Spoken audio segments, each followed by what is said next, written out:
Hello students, reflection and refraction light part 2। तो इसमें आज हम लॉ ऑफ रिफ्लेक्शन पढ़ेंगे। तो लॉ ऑफ रिफ्लेक्शन पढ़ने के लिए हमारे रूम में बहुत सारी रेज हैं लाइट की। कैसे?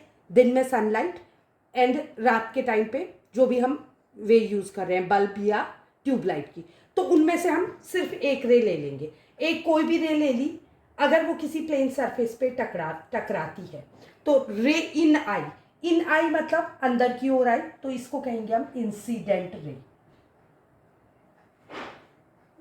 इंसिडेंट रे और उसके बाद इंसिडेंट रे, उसके बाद टकराने के बाद रे क्या हुई? वापस लौट गई टकराने के बाद। तो रिफ्लेक्शन का क्या मतलब है? किसी रे का इंसिडेंट होके किसी ऑब्जेक्ट से टकराना और वापस लौट जाना। क्योंकि वो ऑब्जेक्ट ट्रांसपेरेंट नहीं है तो वो वापस लौट जाएगी। अगर वापस नहीं लौट जाती है, अंदर दूसरे मीडियम में चली जाती है, दैट इज कॉल्ड रिफ्रैक्शन। टकरा के वापस लौटना। तो इसको कहेंगे रिफ्लेक्टेड रे। Reflected ray.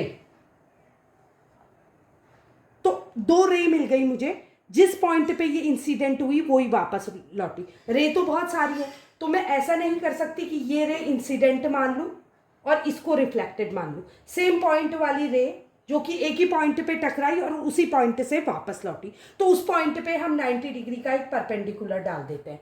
क्यों डालते हैं? ये एक इमेजिनरी लाइन है जिसको लाइट में हम एज अ नॉर्मल यूज करेंगे। इसको हम नॉर्मल बोलेंगे। मतलब ये 90 डिग्री का परपेंडिकुलर है और मैं इसका अगर एंगल नापूंगी तो एक एंगल ये निकलेगा, क्योंकि ये इंसिडेंट रे से बनने वाला एंगल है तो उसको कहते हैं एंगल ऑफ इंसिडेंस। और दूसरा एंगल क्योंकि रिफ्लेक्टेड रे से बना तो एंगल ऑफ रिफ्लेक्शन। तो लॉ ऑफ रिफ्लेक्शन कहता है कि लाइट की रे कहीं भी इंसिडेंट करे, जब वो रिफ्लेक्ट होगी तो एंगल ऑफ इंसिडेंट और एंगल ऑफ रिफ्लेक्शन दोनों इक्वल होंगे, लेकिन condition again the same.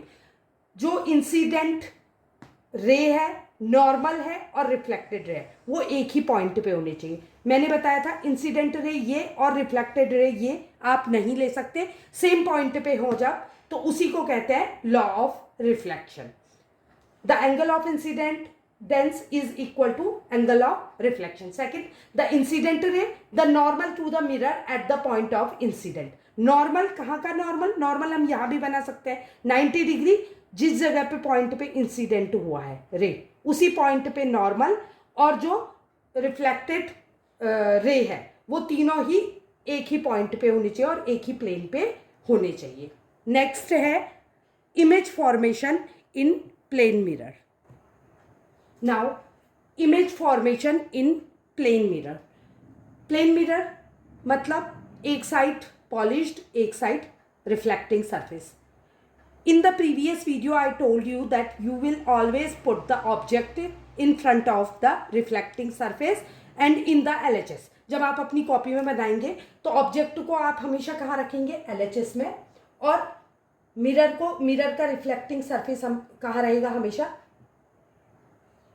Object के सामने। यानी कि पॉलिश कहाँ रहेगी? RHS में, बैक साइड में।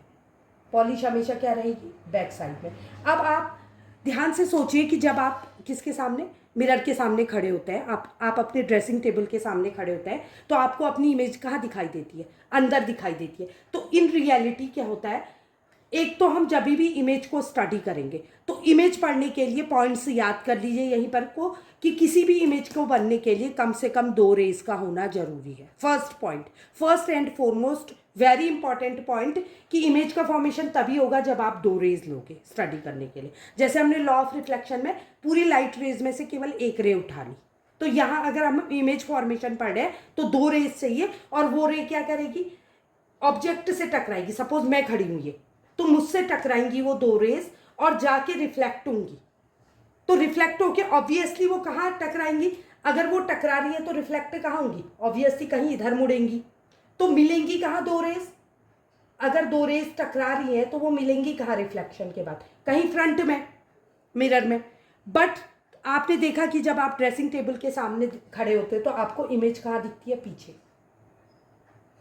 फ्रंट में नहीं दिखती है। इसका मतलब हमारी नकली इमेज बनती है। कैसे पता लगा? क्योंकि पीछे तो पॉलिश है, तो पीछे इमेज कैसे बन रही है, इसका मतलब नकली है। फ्रंट में बन रही है तो असली है। रिफ्लेक्टिंग सरफेस जिधर है उधर इमेज बनती है तो रियल है, पॉलिश वाली जगह इमेज बनती है तो वो नकली है। और नकली इमेज हमेशा क्या होती है? सीधी बनती है। तो हम देखते हैं मिरर में हमारी सीधी इमेज बनती है, तो वो कैसी इमेज है? नकली इमेज है, पहली चीज़। दूसरी चीज़, उसका साइज क्या होगा? जितना आपका साइज है उतनी ही आपको इमेज दिखेगी, तो साइज सेम होता है। दूसरा पॉइंट, इमेज प्लेन मिरर पे बनने वाली इमेज की प्रॉपर्टी। तीसरा पॉइंट, जितनी डिस्टेंस मिरर से किसकी होगी? ऑब्जेक्ट की होगी, यानी मेरी होगी, उतनी ही डिस्टेंस इमेज की भी होगी।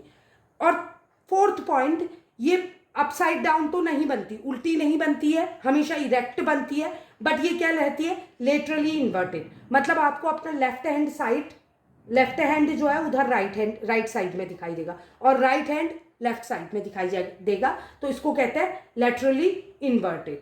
Next, angle of incidence is equal to angle of reflection. Obviously ये आपने पढ़ा था कि अगर एक रे टकरा रही है और उसके बाद क्या हो रही है?